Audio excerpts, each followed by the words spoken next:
ये तिब्बत में मौजूद दरिया का वो झुकाव है जिसे ग्रेट बेंड भी कहते हैं।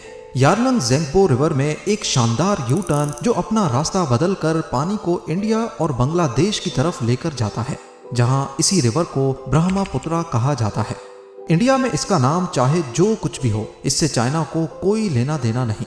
चाइना की नज़र तो कई सालों से इसी यू टर्न पर है, जो कि कोई मामूली यू टर्न नहीं, बल्कि ये आने वाले सालों में शायद इस रीजन में नई जंगें भी पैदा करवा सकता है। नाजरीन, यारलंग ज़ेंगपो रिवर का ये हिस्सा हिमालयाज के ऊंचे तरीन पहाड़ों से लिपटा हुआ है, जिसको यारलंग ज़ेंगपो ग्रैंड कैनियन भी कहते हैं।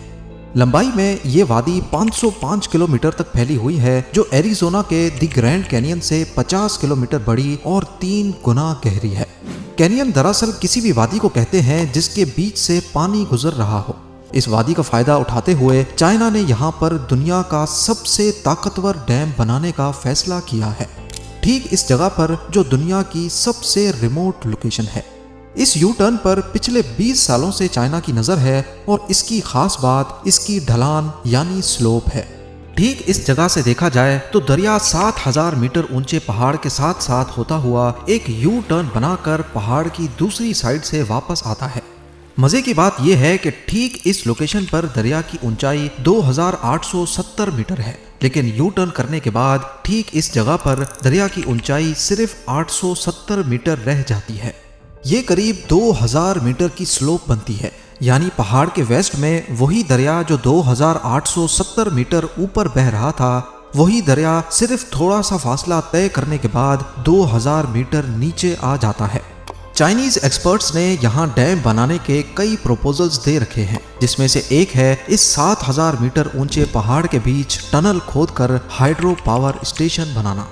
अब क्योंकि पहाड़ के वेस्ट में बहने वाला दरिया 2870 मीटर की ऊंचाई पर है, तो अगर यहाँ से इसका रास्ता बंद करके पहाड़ के अंदर टनल खोदा जाए और दरिया के पानी को सीधा पहाड़ के ईस्ट में बहने वाले दरिया में गिराया जाए, तो ये प्रोजेक्ट एक अंदाजे के मुताबिक 60 गीगावाट इलेक्ट्रिसिटी आसानी से जनरेट कर पाएगा। ये दुनिया के सबसे बड़े 3 गॉर्जस डैम से जनरेट होने वाली बिजली से भी 3 टाइम्स ज्यादा है। इस प्रोजेक्ट को मोटवो हाइड्रो पावर स्टेशन का नाम दिया गया है, जिसके टनल की लंबाई करीब 40 से 50 किलोमीटर लंबी होगी, जिसके बीच में 1-2 नहीं बल्कि मल्टीपल टरबाइन्स लगाई जा सकेंगी। जहां कन्वेंशनल डैम्स में पानी को स्टोर किया जाता है, वहीं यहां पर डैम बनाने के लिए ज्यादा मेहनत भी नहीं करनी पड़ेगी, क्योंकि 2 तरफ से तो ऊंचे पहाड़ हैं जो डैम की नेचुरल दीवार के तौर पे काम करेंगे, जबकि इस लोकेशन पर एक दीवार खड़ी करके पानी को रोका जा सकता है।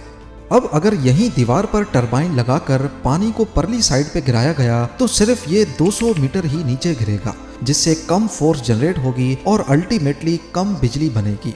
लिहाजा दीवार के पास से 40 या 50 किलोमीटर का टनल खोदकर उसको 2000 मीटर नीचे इस लोकेशन पे गिराया जाएगा। अब आप सोचें कि जहां 3 गॉर्जस डैम की दीवार 180 मीटर्स ऊंची है और वो अभी तक का सबसे ज्यादा बिजली जनरेट करने वाला डैम है, तो यहाँ तो पानी 2000 मीटर तक नीचे जाएगा। पर जहाँ इसके फायदे हैं, वहीं ढेर सारे नुकसानात भी। एक्सपर्ट्स का मानना है कि चाइना को ये प्रोजेक्ट बनाने में काफ़ी मुश्किलें पेश आ सकती हैं। सबसे पहले तो ये जगह तिब्बत की रिमोट लोकेशन पे है, जहां अभी तक कोई प्रॉपर रोड नेटवर्क नहीं है। इस डैम को बनाने के लिए मशीन कैसे पहुंचाई जाएंगी, जिसमें क्रेन्स वगैरह का पहुंचना तो शायद इतना बड़ा मसला ना हो, लेकिन 6000 टन वजनी और 150 मीटर लंबी टनल बोरिंग मशीन को इस ऊंचे पहाड़ों के बीच पहुंचाना इंजीनियर्स के लिए काफ़ी मुश्किल टास्क हो सकता है। याद रहे कि जितना बड़ा टनल यहाँ बोर किया जाएगा, उतना ही फ्रांस और यूके को आपस में जोड़ने के लिए भी बोर किया गया था, जिसको चैनल टनल कहा जाता है। उसमें टोटल 6 साल का वक्त और 6 बिलियन पाउंड से ज़्यादा का खर्चा आया था, वो भी 1988 में। यानी आज के एस्टीमेट्स के मुताबिक अगर चाइना ये दुनिया का सबसे बड़ा हाइड्रो पावर स्टेशन बनाता है, तो इसमें सिर्फ टनल खोदने में ही 30 से 40 बिलियन डॉलर्स का खर्चा आ सकता है। जी हाँ, 3400 अरब रुपए, जिसमें टरबाइन्स का खर्चा शामिल नहीं है। और क्योंकि इस टनल से हजारों क्यूबिक मीटर पानी गुजरेगा, तो जाहिर है इसको मजबूत बनाने के लिए टनल की दीवारों को कंक्रीट और स्टील के मोल्ड से ढका भी जाएगा। ये सब तो उस कंडीशन में होगा जब सब कुछ प्लान के मुताबिक चल रहा हो। लेकिन अगर आपको नहीं पता तो आपको बताते चलें कि ये जगह ठीक फॉल्ट लाइन के ऊपर मौजूद है, जहां इंडियन प्लेट और यूरेशियन प्लेट आपस में आकर मिलती हैं। यही वो जगह है जो दुनिया के सबसे खतरनाक अर्थक्वेक्स का एपीसेंटर थी। 1950 में यहाँ से सिर्फ 200 किलोमीटर दूर इंडियन स्टेट असम में 8.5 मैग्नीट्यूड का ज़लज़ला आया था और ईयर 1901 से लेकर आज तक पूरे हिमालय में 4000 से ज़्यादा छोटे बड़े अर्थक्वेक्स रिकॉर्ड किए जा चुके हैं।